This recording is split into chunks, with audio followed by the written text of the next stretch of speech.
नमस्कार, जय हिंद और मेरी सभी छोटी बड़ी बहनों को प्रणाम, जितनी भी इस वक्त मेरी बहनें मुझे देख रही हैं, मुझे सुन रही हैं। बहुत सारे जो डाउट हैं मुख्य सेविका की डॉक्यूमेंट वेरिफिकेशन से रिलेटेड मेरी सभी बहनों के मन में हैं।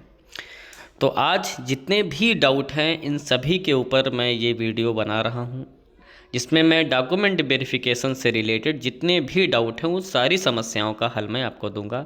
चाहे वो जाति से संबंधित हो, ईडब्ल्यूएस हो, केएम को लेकर के हो, है ना, तो सारे डाउट मैं एक ही वीडियो में आज क्लियर कर दूंगा। और इसके अलावा भी अगर कोई डाउट रह जाए तो फिर भी आप कमेंट करिएगा, मैं वो भी डाउट आपका जो है मेरी बहनों दूर करने का कोशिश मैं पूरी करूँगा। मेरी बहनों, आपने छोटे भाई को बहुत प्यार दिया है इस चैनल को और हमेशा से सपोर्ट किया है और मैं भी कर रहा हूँ। हमेशा आपके लिए प्रार्थना करता हूँ कि मेरी बहनों को जैसे आपने फर्स्ट स्टेज में कामयाब किया है ऐसे ही अगली स्टेज में भी कामयाब करें। और माँ सरस्वती आपके भाई की प्रार्थना को ज़रूर सुनेंगे। और एक चीज़ है, कहते हैं अपने लिए प्रार्थना करो भले ही ना ईश्वर सुने, लेकिन जब कोई ईश्वर से कोई और व्यक्ति प्रार्थना करता है तो ज़रूर सुनते हैं। यानी कि अगर मैं आपके लिए प्रार्थना करूँगा तो ईश्वर ज़रूर आपके लिए मेरी बात को सुनेंगे। और सब लोग कहते हैं कि मेरी दुआ लगती बहुत है। मैंने जिसको जिसको कह दिया लगभग सभी लोगों का जो चयन हो गया है।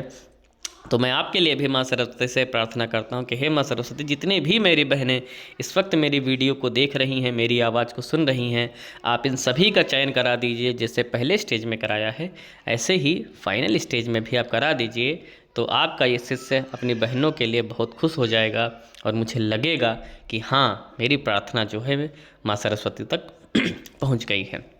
मेरी बहनों, मैं हमेशा आपका सपोर्ट करता हूँ, आपकी सारी समस्याओं का हल भी देता हूँ। अगर आपको लगता हो कि आपका भाई आपका सपोर्ट कर रहा है तो आप प्लीज़ अपने छोटे भाई शुभम गिरी के चैनल को ज़रूर सब्सक्राइब करिएगा और अपने परिवार में हिस्सा बनिए। आपके भाई का परिवार है तो आपका भी ये परिवार ही हुआ, ठीक है। तो मेरे ख्याल से आप मेरी बात से सहमत होंगी और वीडियो को शेयर भी करिएगा बाद में अन्य बहनों को भी। तो चलिए हम आज की वीडियो को शुरू करते हैं। पहले डाउट पर मेरी बहनों चलते हैं। पहला डाउट है कि विवाहित लोगों का जो निवास और जाति है वो प्रमाण पत्र किस पक्ष का बनेगा। तो मैं बता दूं कि जो लोग निवास और जाति को लेकर के परेशान हैं कि किसके पक्ष का होना चाहिए, तो ये आपका होना चाहिए पिता के पक्ष का, ठीक है। मेरे ख्याल से पहला डाउट क्लियर हो गया होगा। आपको अपना जाति और निवास पिता के पक्ष का बनवाना है, ठीक है। चलिए, दूसरा डाउट है कि नाम, माता पिता का नाम जो 10th में है वही 12th ग्रेजुएशन और फॉर्म में नहीं है तो एफिडेविट बनवा लें, ठीक है। यानी कि जो आपकी 10th की मार्कशीट में है वही आपका 12 में होना चाहिए, ग्रेजुएशन में होना चाहिए। और फॉर्म में नहीं है तो आप सभी लोग दोस्तों, मेरी बहनों, एक एफिडेविट आप ज़रूर बनवा लीजिए, ठीक है। मेरे ख्याल से दूसरा डाउट भी आपका क्लियर हुआ होगा। तीसरा है कुमारी लिखा है नाम से पहले, यानी केएम लगा हुआ है तो कोई दिक्कत नहीं है, इसके लिए परेशान होने वाली बात नहीं है। लेकिन फिर भी अगर आप परेशान हैं तो आप एक 10 रुपये के स्टाम्प पे ये वाला भी जो है मैटर बनवा सकते हैं, तो कोई दिक्कत वाली बात नहीं है। वैसे कुमारी वाली कोई दिक्कत आती नहीं है, ठीक है। ईडब्ल्यूएस लास्ट डेट के बाद का नहीं चलेगा, ये आप लोग क्लियर जान लीजिए। आपके दोस्तों, मेरी बहनों, जो फॉर्म भरने की आखिरी डेट थी मेरे ख्याल से 24 अगस्त थी 2022। तो आपका जो ईडब्ल्यूएस है उस डेट तक होना चाहिए, ठीक है। बहुत पुराना है, उसके पहले का और है तो आप नया भी बनवा लीजिए, अपनी सेफ्टी के लिए साथ में आप रख सकते हैं, ठीक। तो आपके पास ईडब्ल्यूएस लास्ट डेट तक का होना अनिवार्य है। कास्ट और निवास लास्ट डेट के बाद का भी चल जाएगा दोस्तों। अगर आपका जाति और निवास है ये आपका आखिरी जो डेट है दोस्तों फॉर्म भरने की, उसके बाद का भी चल जाएगा, तो आप नया भी अप्लाई कर दीजिए, क्योंकि 3 साल से ज़्यादा ये सब चीज़ें नहीं मानी जाती हैं, इसलिए कोशिश करिए कि 3 साल के अंदर का होना चाहिए। जाति निवास जी वही मैं कह रहा हूँ जो अगली लाइन में कही गई है कि 3 साल से ये सारी चीज़ें ज़्यादा पुरानी ना हो तो ज़्यादा अच्छा रहता है। ईडब्ल्यूएस की वैलिड डेट आप देख लीजिए 1 अप्रैल 2022 से, ये दोस्तों वित्तीय वर्ष के अनुसार चलता है, 1 अप्रैल से 31 मार्च, ठीक है। तो ईडब्ल्यूएस की जो वैलिडिटी डेट है वो 1 अप्रैल 2022 से 24 अगस्त 2022 के बीच का हो, ठीक है। तो और नया भी रखिए अपने पास, बट माना आपका यही जाएगा जो इसमें लिखा है।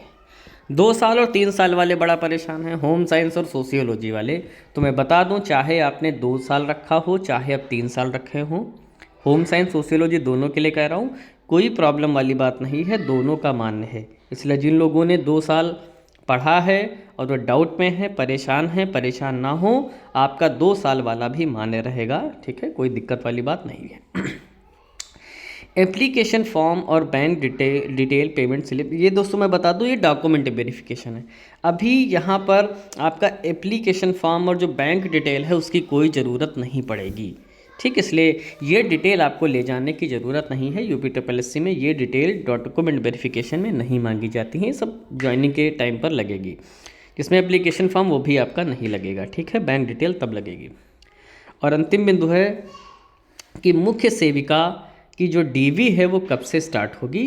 तो इसकी जो दोस्तों बहनों मेरी DV है 18 से 19 दिसंबर से लगना संभव है, और बहुत ही जल्दी आपको नोटिस भी देखने को मिलेगा। यानी कि हम कह सकते हैं कि तृतीय सप्ताह में, है ना, कि तृतीय सप्ताह में आपकी जो DV है वो लग सकती है। इसलिए आप रेडी रहिए, ठीक है, कि जो आपका तृतीय सप्ताह है उसमें आपका जो डॉक्यूमेंट वेरिफिकेशन है वो शुरू हो सकता है। तो घबराइए नहीं, परेशान मत होइए, और जो भी अगर आपके डाउट्स रह गए हों फिर भी कमेंट करके बताइएगा, मैं उनको दूर करने का पूरा प्रयास करूँगा। बहनों, उम्मीद है कि आप अब धीरे धीरे धैर्य आपके भीतर आ रहा है और फाइनल कट ऑफ को लेकर के आप ज़्यादा परेशान नहीं होंगी। और फाइनल कट ऑफ मैंने बताया ही रखा है आपको कि 2-4 नंबर तो भाई ऊपर चली ही जाएगी, है ना। तो 60 के हेर फेर में फाइनल कट ऑफ जाने की पूरी उम्मीद लग रही है। बाकी देखते हैं क्या रहता है, क्या जाता है, क्या नहीं जाता है। वीडियो कैसी लगी मेरे बहनों, तो कमेंट करके बताइएगा, वीडियो को लाइक करिएगा, और जैसे हम अपनी बहनों का सपोर्ट कर रहे हैं, आपके लिए प्रार्थना कर रहे हैं माँ सरस्वती से, और आपका होगा, डेफिनेटली होगा, मुझे पूर्ण विश्वास है। माँ सरस्वती आपका कल्याण करेंगी। ऐसे ही आप मेरा भी सपोर्ट करिएगा, और अभी तक आपने मेरी बहनों चैनल सब्सक्राइब नहीं किया है तो प्लीज़ अपने भाई के चैनल स्टडी विद शुभम गिरी को ज़रूर सब्सक्राइब करिएगा। मुझे बहुत खुशी होगी और मैं भी आपकी तरह अगली स्टेज में पहुँच जाऊँगा। तो मेरी बहनों, आज की वीडियो में बस इतना ही रखता हूँ। जैसे ही कोई अन्य अपडेट मिलेगी मैं तुरंत उपस्थित हो जाऊँगा आपके समक्ष वो नई वीडियो लेकर के। तब तक आप सभी अपना अच्छे से ख्याल रखिएगा और मेरे साथ बोलिए जय हिंद, जय भारत।